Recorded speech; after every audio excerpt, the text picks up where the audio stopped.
On le sait, les langues évoluent. Mais en fait, on ne s'en rend pas compte. Sauf pour ceux qui sont comme moi, qui ont changé de pays. Et là, on se rend compte qu'il y a des choses qui changent. Il y a des mots ou des expressions qu'on n'entendait pas avant, qu'on n'a pas l'habitude de dire, mais qui sont effectivement rentrés dans le langage courant. Salut, je m'appelle Irlanda, je suis professeure de français langue étrangère. Bienvenue sur ma chaîne pour apprendre le français. Je vis en Italie depuis 20 ans. En réalité, en septembre, j'ai fêté mes 21 ans pour être précise. Et je peux vous dire que le français d'aujourd'hui n'est plus exactement le même que le français qu'on parlait il y a 20 ans. Il n'y a pas de grosse différence, mais il y a des mots qui sont arrivés. Bien sûr, c'est surtout chez les jeunes. C'est comme ça que les nouveaux mots arrivent en général, à moins que ce soit pour une nécessité, comme par exemple pour les nouvelles technologies ou parce qu'il y a eu le moment Covid et des nouveaux termes sont arrivés. En tout cas, il y a des mots qui font maintenant partie du langage courant, du langage quotidien, et que ça nous plaise ou non. Alors aujourd'hui, je vais vous présenter 20 mots ou expressions qui sont entrés ces 20 dernières années et qui m'ont le plus surprise. Des mots que j'ai entendus. Tiens, je ne connais pas ce mot ou cette expression. Et même si les années passent, je veux rester à la page. Surtout pour pouvoir enseigner le français tel qu'il est réellement. Même si je suis en Italie, je continue à parler avec des Français et je continue à regarder des vidéos en français, à écouter des émissions, des podcasts. Bref, le français fait encore totalement partie de mon quotidien. Mais je dois dire que j'entends parfois des choses qui me titillent, qui attirent vraiment ma curiosité. Je suis sûre que ce sera de même pour vous. Alors, on commence. Numéro 1, bolos. Bolos, c'est une personne naïve, ridicule, voire stupide. C'est quelqu'un qu'on méprise. Par exemple, tu m'as rien dit, tu es vraiment un bolos. Numéro 2, être en PLS. J'avoue que la première fois, j'ai pas compris du tout. En fait, c'est se sentir mal, être KO, être épuisé. Moi, j'aurais dit être au bout du rouleau. Les jeunes disent être au bout de sa vie. Voilà, ça c'est une autre expression encore, mais ça reste dans le thème de PLS. Par exemple, j'ai eu une sale journée aujourd'hui, je suis en PLS. Nous, on disait claquer, HS. Numéro 3, un clash. Alors ça, c'est une dispute ou une attaque verbale. Et en général, c'est en public. Par exemple, il y a eu un clash entre ces deux rappeurs. Et de là, il y a aussi le verbe clasher et se faire clasher. Numéro 4, être saucé. Alors saucer, c'est prendre la sauce avec le pain, donc fare la scarpetta, pour les Italiens qui me regardent. Mais être saucé, ça veut dire être super content ou être motivé. Numéro 5, ça passe crème. Alors ça veut dire que ça va bien, ça passe parfaitement, sans problème. Bon, nous on disait ça passe comme une lettre à la poste, mais effectivement, on n'envoie plus de lettres. Donc, je comprends qu'il y ait une nouvelle expression. C'est vrai qu'on comprend bien le sens. Ça passe crème. Par exemple, parler français. Ah, ça passe crème. J'ai étudié avec Irlanda. Si pour l'instant la vidéo, ça passe crème, mets un like. Numéro 6, c'est d'art. Alors en fait, apparemment, il y a deux sens. Le sens, c'est dur, c'est difficile. Par exemple, faire l'examen du DELF sans prendre des cours, c'est d'art. Deuxième sens, c'est cool, c'est génial. Par exemple, ton look, il est d'art. Numéro 7, tema. Et ça veut dire regarde. Nous, on disait mat pour dire regarde. Mais avec le verlan, c'est devenu tema. Tema la maison là-bas. Donc, regarde la maison là-bas, mate la maison là-bas, t'aimes la maison là-bas. Numéro 8, avoir le seum. C'est être dégoûté, c'est être en colère, c'est être frustré.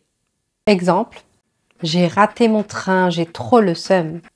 Numéro 9, crush. Alors, juste le mot crush, c'est la personne qui nous attire sentimentalement. C'est la personne qui nous plaît. C'est notre amoureux, notre amoureuse. Exemple, je vois mon crush ce soir. Si on dit avoir un crush pour ou avoir un crush sur quelqu'un, c'est avoir un coup de cœur, flasher, craquer pour quelqu'un. En tout cas, à mon époque, on disait comme ça. Alors, numéro 10, rush. C'est une période très intense, sous pression. Par exemple, c'est le rush au boulot en ce moment. Alors, je vais vous dire ce mot.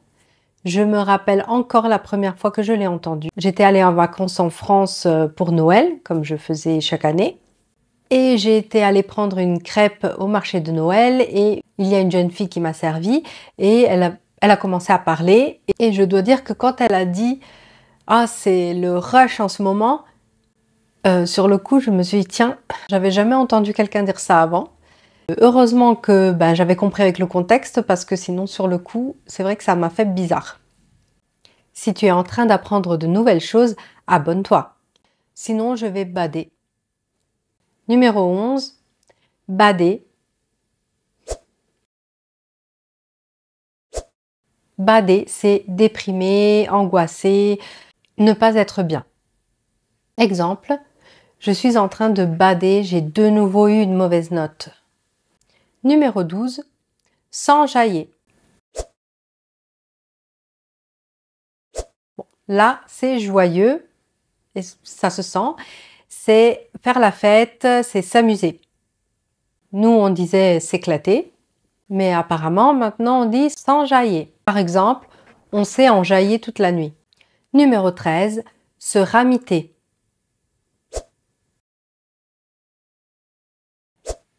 Et ça veut dire se réconcilier, être de nouveau amis. Amis, se ramiter. Exemple, ça fait plaisir de voir qu'elles se sont ramitées. Numéro 14, go. Alors non, ça ne veut pas dire aller, c'est une fille, une copine. Exemple, c'est ma go. Alors, sur ça, je dois dire que j'ai souvent utilisé des mots pour les hommes, comme par exemple mec et gars. Mais pour les filles, je ne sais pas pourquoi, j'ai toujours eu du mal. Je n'utilisais pas les mots meuf, gonzesse.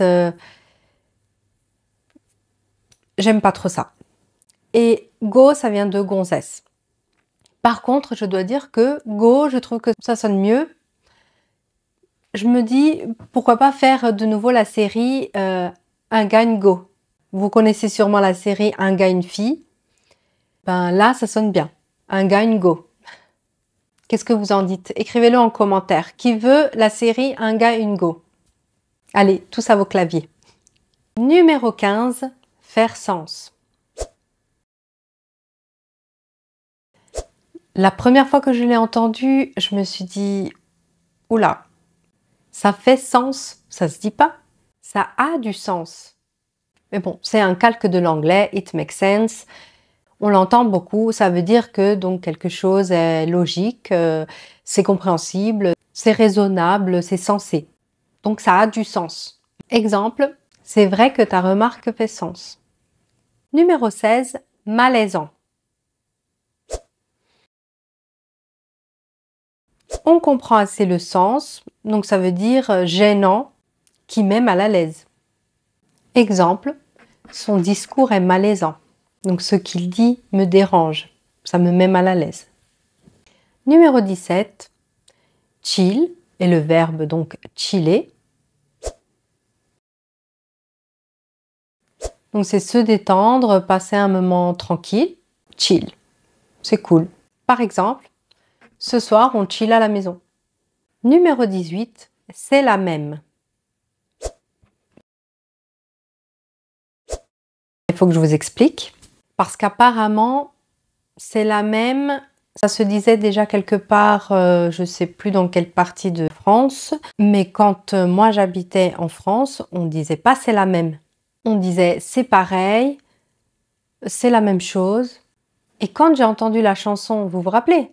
Si je vous gêne, bah c'est la même. Voilà, donc l'exemple, vous l'avez. Si je vous gêne, bah c'est la même. Ça m'avait l'oreille. Je me suis dit, mais il me manque quelque chose là. Il manque quelque chose. Il manque, c'est la même chose. Ok? Parce que si on disait c'est la même, bah c'était par exemple, j'ai vu une robe, c'est la même. Mais pas dans le sens de c'est pareil. Ou on disait c'est la même chose, ou on disait c'est pareil. Et maintenant, je l'entends vraiment tout le temps, partout. Même des amis à moi qui, ben, avant ne le disaient pas, maintenant quand on parle, je les entends, ils disent c'est la même. Ou ils écrivent dans les messages c'est la même. Alors, est-ce que ça vient des messages pour raccourcir, au lieu de dire c'est la même chose, c'est la même? Je ne sais pas. Et pareil, numéro 19, dans le même temps. Donc ça veut dire au même moment. Je vous assure qu'on disait tout le temps en même temps.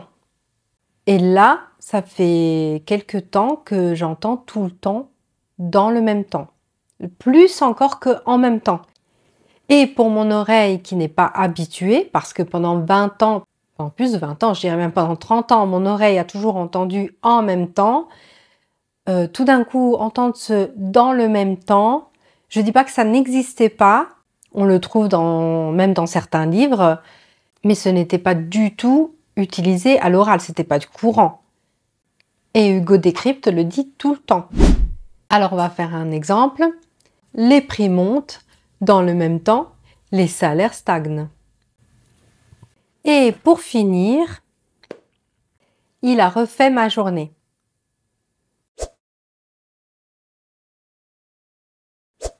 Ou elle a refait ma journée, ça a refait ma journée.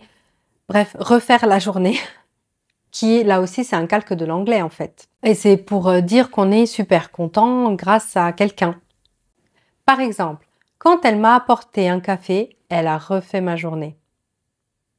Et j'espère qu'avec cette vidéo, j'ai refait votre journée. Et dites-moi en commentaire ce que vous pensez, les mots ou les expressions qui vous ont surpris le plus, que vous aimez ou que vous n'aimez pas du tout. Bref, on en parle en commentaire. Ciao!